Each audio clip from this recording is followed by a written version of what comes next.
Cuenta, señor secretario. Señor presidente, ha llegado a la cuenta una solicitud de la ministra de Transporte y Telecomunicaciones, señora Gloria Hood, para exponer sobre los efectos que la crisis sanitaria ha tenido en los pasajeros de avión y la industria aérea en general, en el marco de la discusión del proyecto de ley que establece medidas para incrementar la protección de los derechos de los consumidores, boletín 12.409-03, que es el que se encuentra en estudio en estos momentos. Eso es todo, señor presidente. Bueno, vamos a dar entonces inicio a la sesión.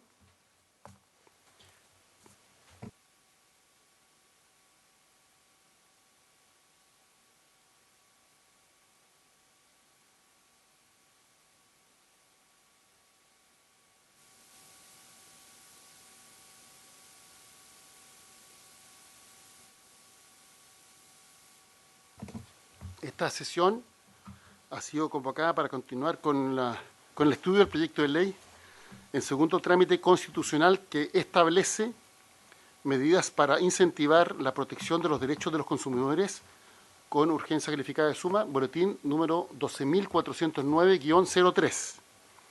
Los invitados, a través de videoconferencia, son los siguientes. De la Cámara de Comercio de Santiago, el gerente de estudios, señor George Level, ¿está conectado? Sí, conectado. Buenos días. Bienvenido. Y la abogada, señora María Fernanda Ortiz.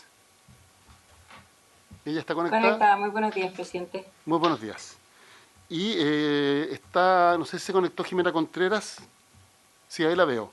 Que es asesora del ministro de Economía, Fomento y Turismo.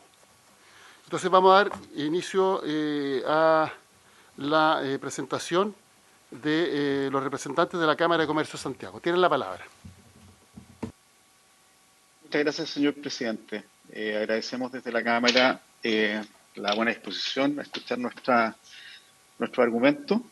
Es una muy buena oportunidad para nosotros de participar dentro de este proceso planteando nuestras inquietudes. Y básicamente nos vamos a referir a dos temáticas dentro de el proyecto en comento. La primera tiene que ver con la extensión del plazo de garantía de 3 a 6 meses en el caso de la compra de bienes en el comercio. Y el segundo dice relación con la restitución de tasas en el caso de los pasajes aéreos. Respecto al primer punto, la modificación de la garantía, hemos previamente levantado algunos argumentos que dicen relación con el objetivo y el espíritu de la modificación legal, básicamente preocupados de que se considere, teniendo en cuenta, digamos, ese objetivo, se considere aquellos impactos que podría tener indirectamente o directamente estos cambios en el bienestar de los mismos consumidores. El principal argumento tiene que ver con lo que ocurre con los costos desde el punto de vista de administrar un sistema de garantía con plazos más extendidos, el paso de los 3 a los 6 meses para hacer efectiva la garantía de los productos y la modalidad en la cual se ejercen esas garantías. En general, bueno, es bastante sabido que aumentos de costos, sobre todo en categorías o en rubros donde los márgenes son particularmente estrechos, que es el caso de los bienes durables en general, se traducen normalmente en aumentos de precios, que es de alguna forma lo que nos gustaría evitar en estas circunstancias o tratar de minimizar.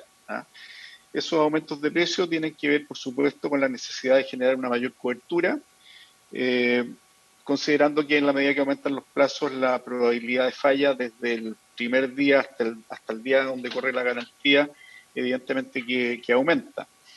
Y que además en el mercado existen bienes, en las mismas categorías, existen bienes de distintas calidades y de distintos precios y de distintos orígenes, por supuesto. Y en la medida en que la probabilidad de falla es más alta o la durabilidad de los productos es más baja, el riesgo de que haya necesidad de recurrir a una garantía, por supuesto, aumenta.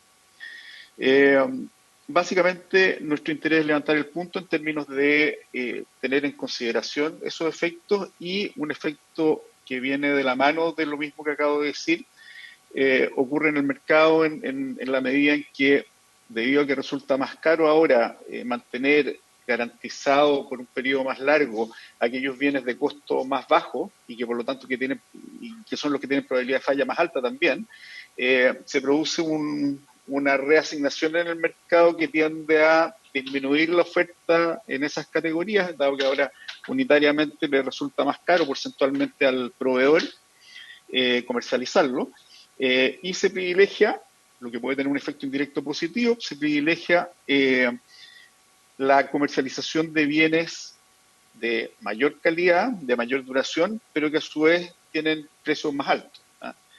Eso tiene el efecto positivo de tener más seguridad en el consumo en el mercado, por supuesto, pero tiene el efecto negativo de eliminar o de disminuir la intensidad con la que está presente en la estructura de comercialización y de consumo una parte de las categorías de bienes que, si bien tienen mayor porcentaje de falla, tienen un precio más bajo y por lo tanto cubren las necesidades de un mercado determinado que está dispuesto, digamos, a asumir un mayor riesgo o a que el bien le dure menos en la medida en que pueda pagar por ese bien un precio más bajo.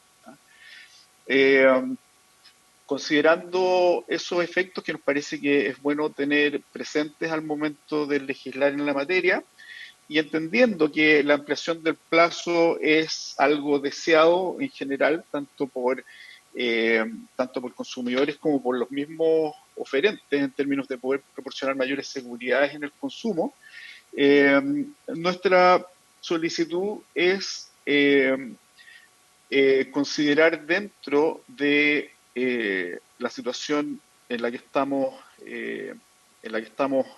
haciendo los comentarios, la posibilidad de que luego del tercer mes, es decir, entre el mes 4 y el 6, pueda existir una prelación en términos del tipo de eh, restitución o reparación que puede solicitar el consumidor. Estamos diciendo básicamente que si bien los primeros 3 meses el consumidor puede optar indistintamente a cualquiera de las formas de reparación, entre el cuarto y el sexto mes existe esta prelación a la que me refería, en términos de que primero se debe hacer uso de la posibilidad de la reparación, luego la restitución o el cambio del bien y finalmente la devolución del dinero. Esto básicamente porque entendemos que la estructura de costo se hace más onerosa en la medida en que durante ese periodo el consumidor puede optar a cualquiera de las tres alternativas indistintamente, como ocurre en los primeros 3 meses. Considerando además que los proveedores de aquellos productos de mayor calidad y mayor costo individual tienen, y por lo tanto de duraciones más altas, tienen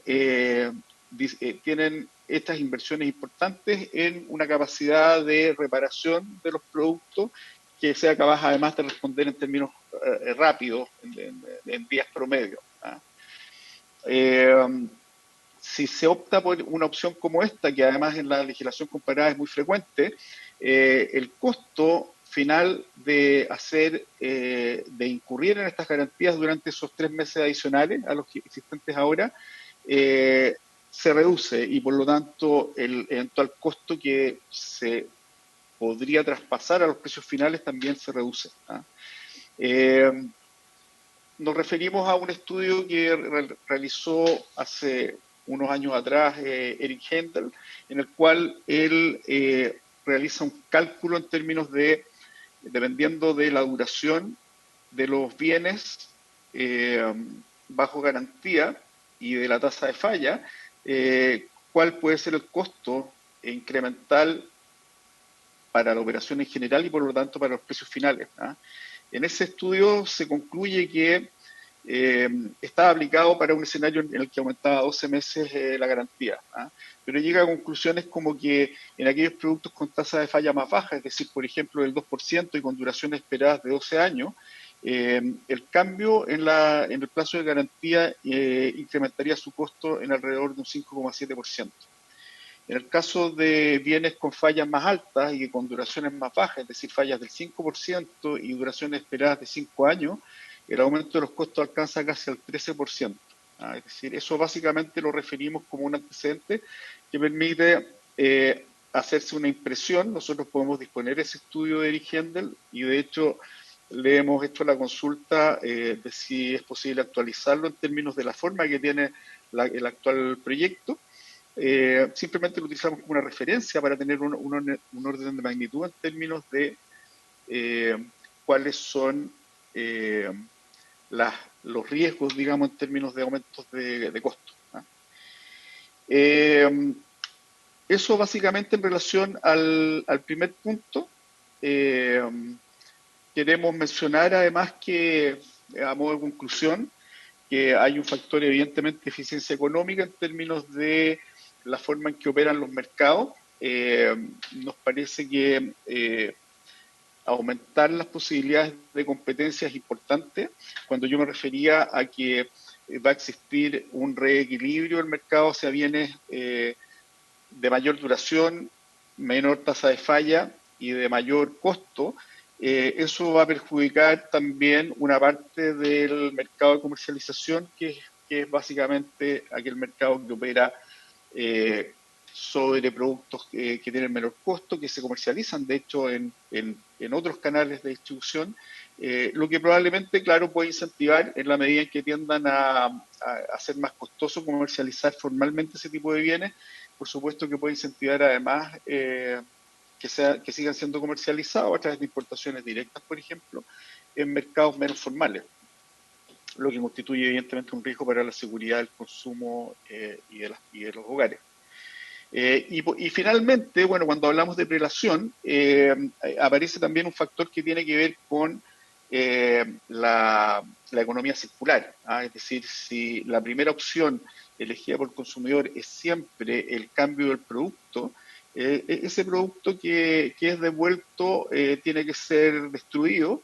Y eso evidentemente tiene un costo ambiental que se hace más claro en los tiempos que estamos viviendo en términos de la iniciativa que surge de todos los sectores de tratar de avanzar hacia una economía más sustentable.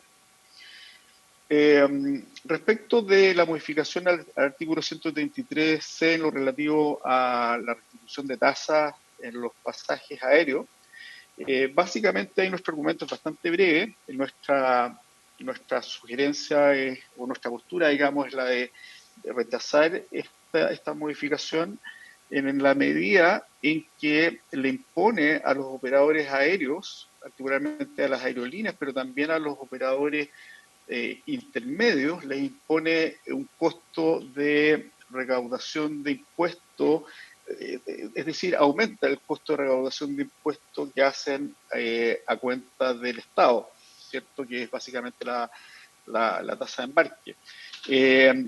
La modificación propuesta incluye la necesidad de restituir en forma automática los montos de de aquellas tasas en el caso de vuelos que no se hayan efectuado, por el mismo medio en que hayan sido pagadas esas tasas, lo cual aplica en el caso de las tasas, perdón, de las tarjetas de crédito, pero no aplica en otro tipo de medios de pago, es decir, no aplica en el caso de tarjetas de débito y tampoco en el caso del efectivo. Por lo tanto, esa diferencia, que no es menor, es necesario tenerla en consideración por el costo que puede tener lograr hacer esa restitución. En el caso de la tarjeta de débito, se especifica que en el caso del efectivo hay que contactar al cliente, pero en el caso de la tarjeta de débito tendría que ocurrir lo mismo, dado que, como decíamos, esa restitución no puede ser hecha de forma automática y, por ejemplo, tendría que ser hecha a través de una transferencia a la cuenta corriente de ese cliente.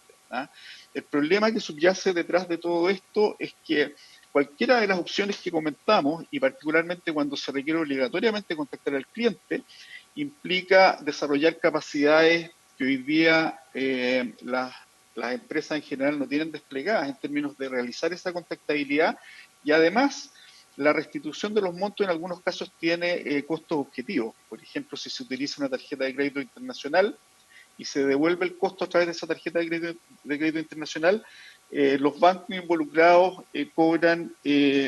hacen un cobro, digamos, por realizar esa transacción, que es un costo fijo, y que en algunos casos, por ejemplo, en pasajes de menor distancia y de menor costo, puede incluso traducirse en que el costo de restitución del monto sea más alto que el monto que se está devolviendo.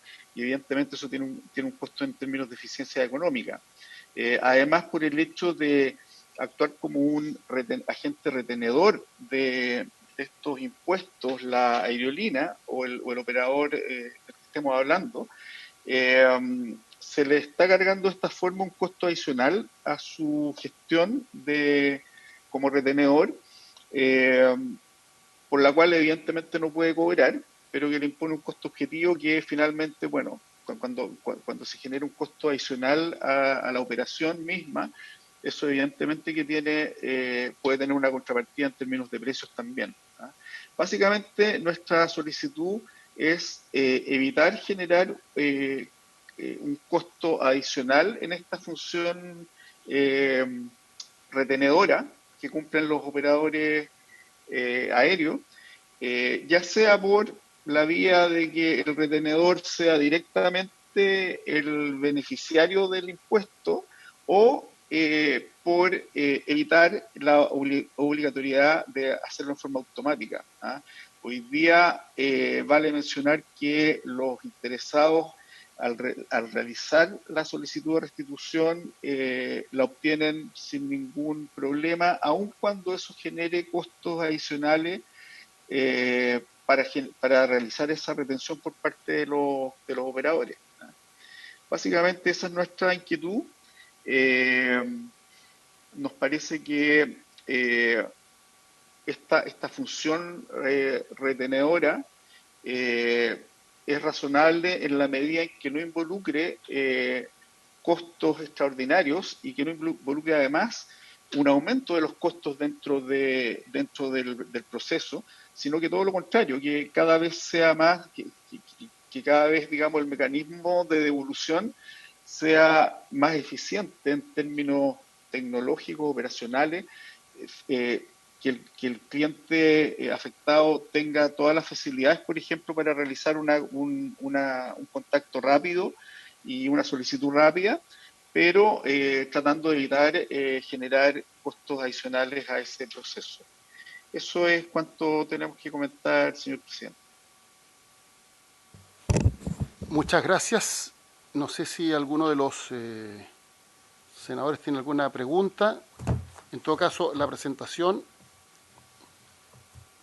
está también disponible. La misma presentación que se mostró en pantalla está disponible en los computadores de los senadores. No sé si se lo envió por... Ya, porque por lo menos tenemos aquí en Valparaíso y se les envió por WhatsApp, me dice, por correo electrónico, según mi forma Álvaro. ¿Alguna pregunta de los senadores? No los vemos. ¿Tenemos que mover la pantalla? Yo, presidente. Senador Galilea. Le quería pedir a George Lever que me aclare bien el punto último de las aerolíneas. Una cosa es la devolución del pasaje. Entonces tengo la duda si ahí la objeción es simplemente plazo o respecto del pasaje no tienen ningún tipo de objeción respecto de cómo viene la norma, que dentro de 10 días, qué sé yo, que hay que contactar, etcétera. Y si si todo su problema es respecto de las tasas, porque como bien indica, ahí las aerolíneas son simplemente recaudadores para el Estado respectivo y que por lo tanto la devolución de tasa empieza a ser una cosa, no sé si justa o injusta, difícil o no difícil, porque finalmente después la aerolínea, tengo entendido, que tendría que cobrarle al Estado respectivo la tasa que a su vez tuvo que devolver, cosa que pareciera ser difícil o muy caro o muy inviable. Entonces no quedé claro porque creo que son dos situaciones muy distintas, la plata del pasaje a la tasa a la plata de las tasas. Quería que me aclarara eso, por favor. Sí, por supuesto. En el caso de los... nos referimos exclusivamente a las tasas. ¿Ah? El caso de los pasajes efectivamente es una relación directa en la cual lo que se está haciendo es pagar la prestación de un servicio. Entonces, ¿Ah? Y dado que la tasa de embarque es un impuesto, se genera esta problemática que hemos comentado. ¿Ah? Sí tenemos un comentario respecto al plazo, porque en el caso de la devolución de las tasas de embarque también se considera el plazo de día desde que se debió haber verificado el viaje, y un recargo del 50% en la restitución en caso de un retraso injustificado. Ahí la verdad es que, dada la situación que estamos comentando, la probabilidad de retrasos, por ejemplo, al momento de contactar al cliente, pensemos, por ejemplo, en un cliente que hizo un vuelo internacional, que es una persona que es un residente en otro país, o pensemos en un cliente que al momento de comprar el pasaje dio mal los datos de teléfono, o pensemos, por ejemplo, en que una tarjeta de crédito a través de la cual se va a realizar la devolución y que fue la que se utilizó para pagar la tasa de embarque, justo dentro de esos 10 días pierde la vigencia. Es decir, justo entra en el plazo donde hay cambio de tarjeta o el cliente deja de utilizarla, la cierra, en fin, pueden pasar muchas cosas. Que dificulten el cumplimiento de esos 10 días. Entonces, en ese punto a nosotros nos gustaría que el retraso injustificado esté claramente caracterizado, ¿ah? Porque algunas de las situaciones que yo acabo de señalar corresponden a problemas de terceros, digamos, no necesariamente de la intención que tenga la aerolínea de realizar el contacto con el cliente.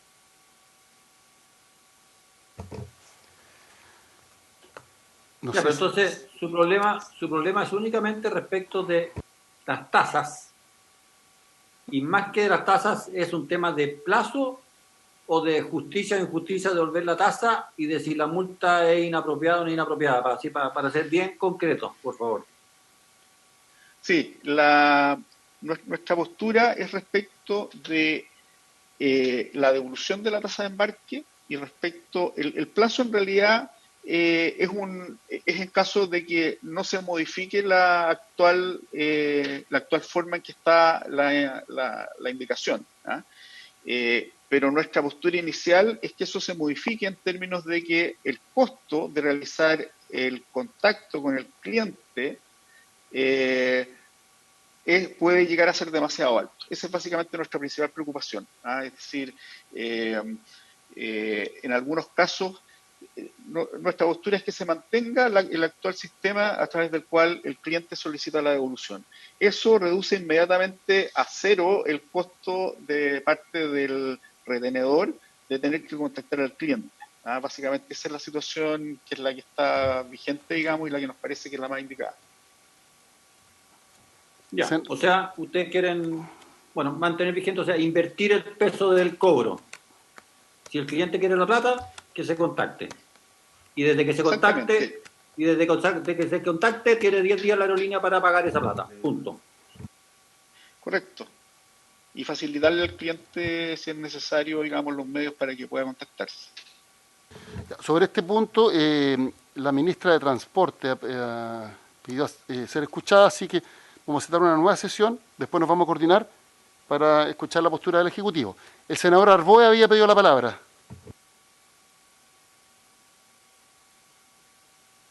Sí, muchas gracias, presidente. Bueno, agradecer la presentación. Y un poco también la misma lógica del senador Galilea, para precisar cuál era, o sea, precisar y distinguir entre lo que dice relación con el costo del pasaje, con la tasa y con los plazos de los mismos. Son tres situaciones completamente distintas, pero me quedó bastante clara la posición ya de la Cámara de Comercio. Así que sería todo. No sé si hay alguna otra pregunta o si María Fernanda Ortiz quiere agregar algo. No, yo estoy de acuerdo con la presentación que ya hizo George Leder por parte de la Cámara. Perfecto. No sé si algún senador tiene otra pregunta.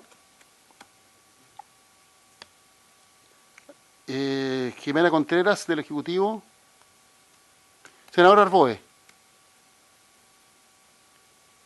Nomás a Jimena, después intervengo yo. No, nosotros tampoco, ninguna pregunta. Senador Arboe. Sí, presidente, es más bien por un tema un poquito más global, porque la Cámara de Comercio ha dado su posición a este respecto. No obstante, hay un conjunto de situaciones que contempla el proyecto de ley respecto a las cuales por no alcancé a escuchar, digamos, posición. Por ejemplo, hay un tema relativo, yo sé que hoy día el tema sobre el código aeronáutico, lo que estamos viendo, las modificaciones a ese respecto, pero aprovechar la oportunidad de preguntarle, por ejemplo, por esta indicación que lo que hace es establecer la provisión, por ejemplo, de descuentos a aquellos que tengan las tarjetas propias de las entidades. Por ejemplo, este descuento que se hace que podría ser una línea aérea o descuento que puede hacer una casa comercial. ¿Cuál es la visión que tiene la Cámara? Bueno, en términos generales... Señor George Level, no sé si escuchó Fernanda. al senador Arboe. Sí, escuché al senador. Entonces, le damos la palabra, entonces. Yo me quería referir, por su intermedio, presidente, a este tema. En realidad, nosotros pedimos rechazar esa propuesta porque entendemos que no es proteger los derechos del consumidor que se condicione, que no se permita condicionar a un medio de pago, ya que eso está establecido directamente para los beneficios del consumidor. El precio, la oferta es algo muy utilizado por la gente en la práctica, y en realidad es que poder excluir esta posibilidad lo encuentro que va en perjuicio del consumidor y no a su favor. Así se ha planteado también en las otras propuestas, como se hizo anteriormente, que se rechazó, también a través de la exposición que hizo la Fiscalía Nacional Económica, se rechazó la propuesta en cuanto se hizo referencia a que condicionarlo era un acto de competencia desleal. Se ha presentado 2 veces, ya creo antes se ha tenido la misma intención y se ha rechazado las 2 oportunidades. No veo por qué en este caso podríamos considerar algo beneficioso para el consumidor, siendo que ya se ha considerado que no es beneficioso para el consumidor quitar esta posibilidad.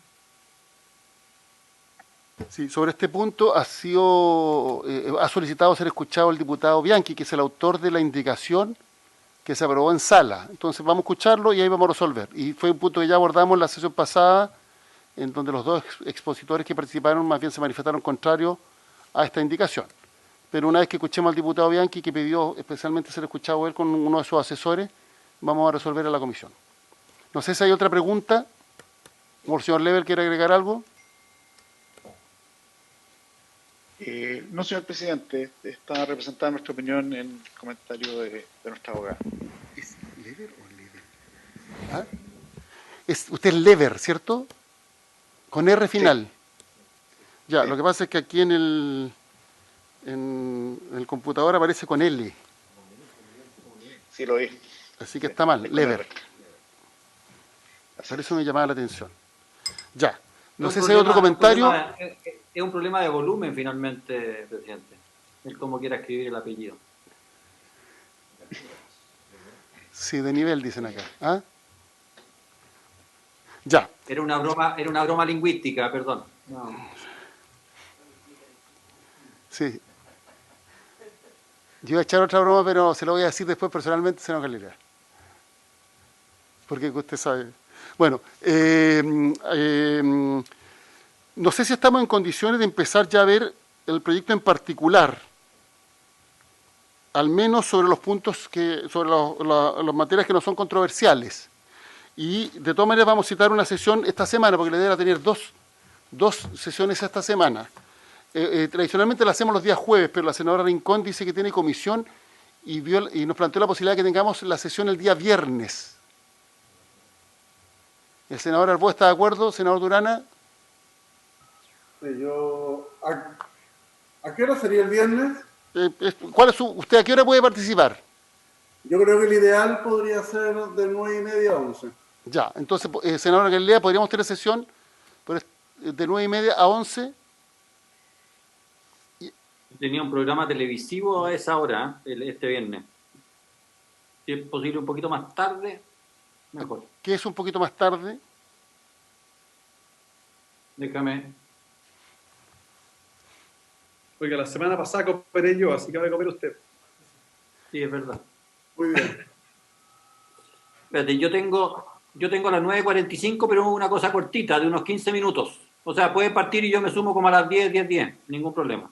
Podríamos convocar de 9:30 a 11.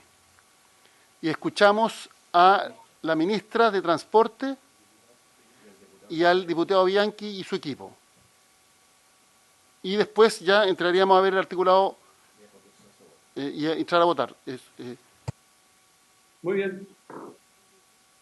Son indicaciones, no todas controversiales en todo caso. En la mayoría, yo diría que hay... Entonces, una posibilidad es que empecemos a analizar al tiro el proyecto para ver si podemos avanzar porque en los puntos no controversiales y dejemos pendiente aquello como en donde tenemos que escuchar la postura del gobierno o del diputado, como el caso de la norma referida a esta política de fidelización a través de medios de pago. Entonces podríamos empezar a avanzar inmediatamente en el detalle del proyecto. Julio, tiene la palabra. En sus correos está el comparado. Pero muéstraselo también, ¿eh? ¿Lo puedes aceptar? Y vamos a ponerlo de todas maneras en pantalla. Vamos a colocar en pantalla el comparado. Su señoría se le hizo llegar por correo electrónico también. Lo vamos a colocar en pantalla en todo caso.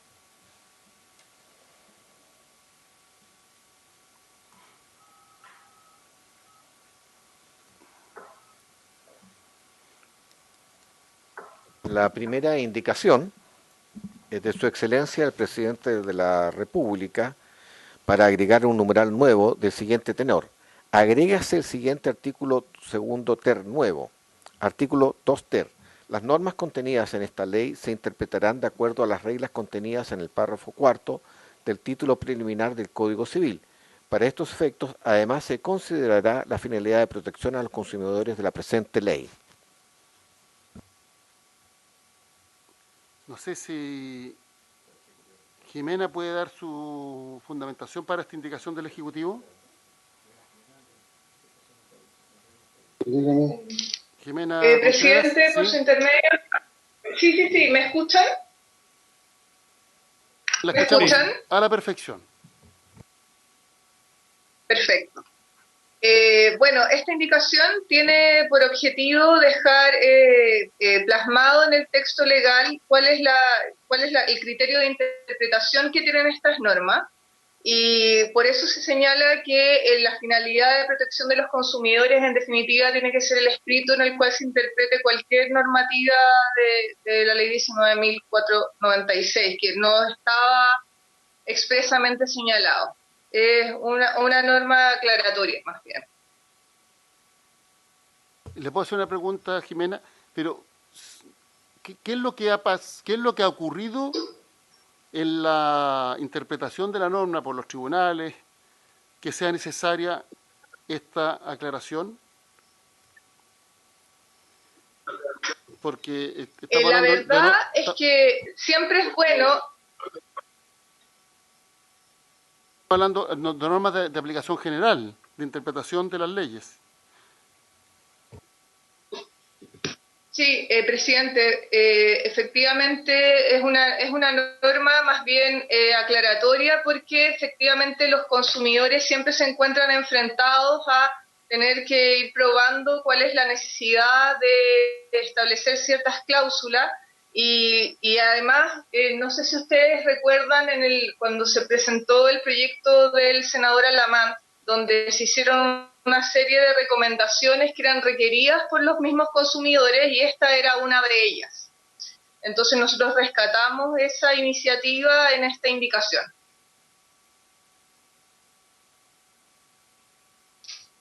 ¿Ah? Ya, lo que pasa es que la duda que tenemos es la procedencia de la indicación, porque está diciendo que se aplica las normas de interpretación de las leyes que son de aplicación general. Las normas de interpretación de las leyes. Sí, El 19, artículo 19 y siguiente, ¿no? Sí, habla, la cámara. ¿Ah? Presidente. Son artículos 19 y siguiente del Código Civil. Sí. Presidente, voy a ceder la palabra por su intermedio y con la autorización de la comisión. Acá está también José Luis Uriarte, que quiere intervenir a propósito de esta indicación en particular. Adelante, tiene la palabra José Luis Uriarte. Muchas gracias, presidente, y por su intermedio poder saludar a los miembros de la comisión. Ya iniciado el trámite legislativo de este proyecto de ley, surgieron distintas mociones parlamentarias en esta misma lógica, que era básicamente la protección de los derechos del consumidor. Y en las distintas intervenciones, ya sea de los autores de esas distintas mociones o de las asociaciones de consumidores, se nos planteó lo beneficioso que podría ser dejar expresamente establecido en la Ley de Protección de los Derechos del Consumidor esta norma interpretativa. Ahora, como bien señala usted, presidente, la interpretación de la ley de manera general para toda la legislación está establecida en el Código Civil. Esta norma no va en contra de lo establecido en el Código Civil en ningún caso, sino que simplemente lo que hace es reforzar en el contexto de la protección de los derechos del consumidor la correcta interpretación de esta ley.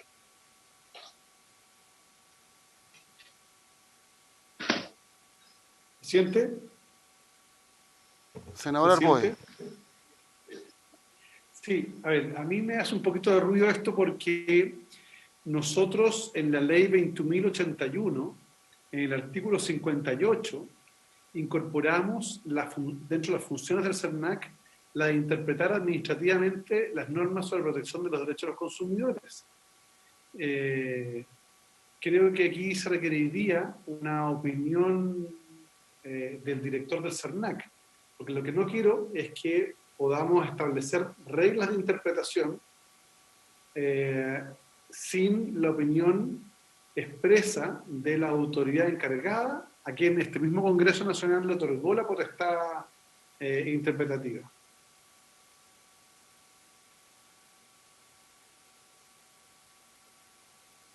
Le voy a poner un ejemplo. Por de pronto está la resolución 184 del 21 de marzo del 2019, que estableció, por ejemplo, la interpretación sobre buenas prácticas de comercio electrónico, que sirven de base para que la industria desarrolle sus actividades en materia de comercio electrónico. Entonces, si ya la está ejerciendo el CERNAC, creo que hay que preguntarle primero, no va a ser cosa que la determinación en la ley de normas interpretativas, de las reglas generales de interpretación de la ley del Código Civil, puedan generar en alguna u otra forma una alteración de sus potestades. Sí. ¿Presidente? Sí. Adelante. Adelante. Bueno, a la hora de nosotros de elaborar estas indicaciones,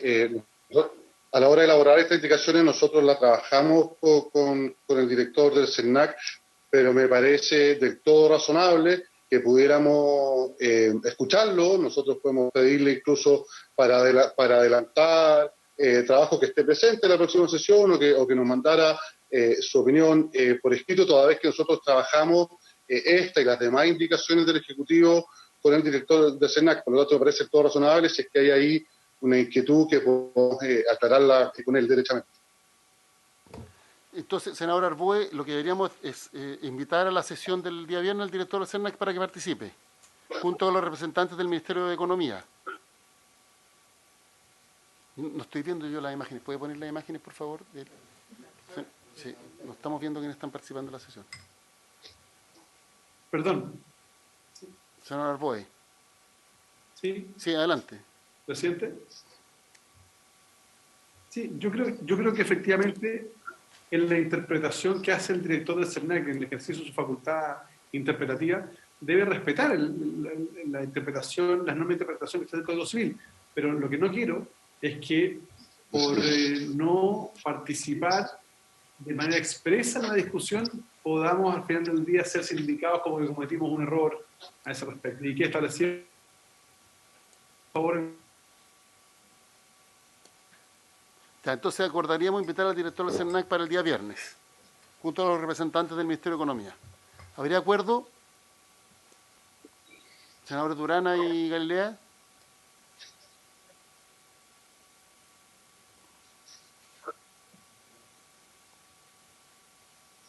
Sí, habría acuerdo, perfecto. La pregunta, ¿tiene sentido entonces que sigamos con el debate en particular de la normativa cuando el óptimo sería que el CERNAC participara para ser escuchado en el detalle, aparte de los representantes del Ministerio? Entonces, lo que deberíamos ahora es quedar convocados para el día viernes, y el día viernes entrar en la tramitación en particular de la iniciativa. Son solo 21 indicaciones, por tanto, podríamos en una o dos sesiones estar despachando el proyecto.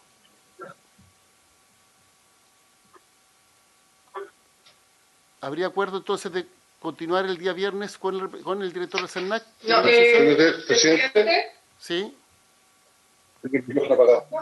Jimena, el Ejecutivo tiene la palabra. Presidente, nosotros, bueno, por su intermedio de la comisión, estamos totalmente disponibles y compartimos efectivamente que si ustedes consideran necesario que esté el director del CERNAC, nos parece perfecto.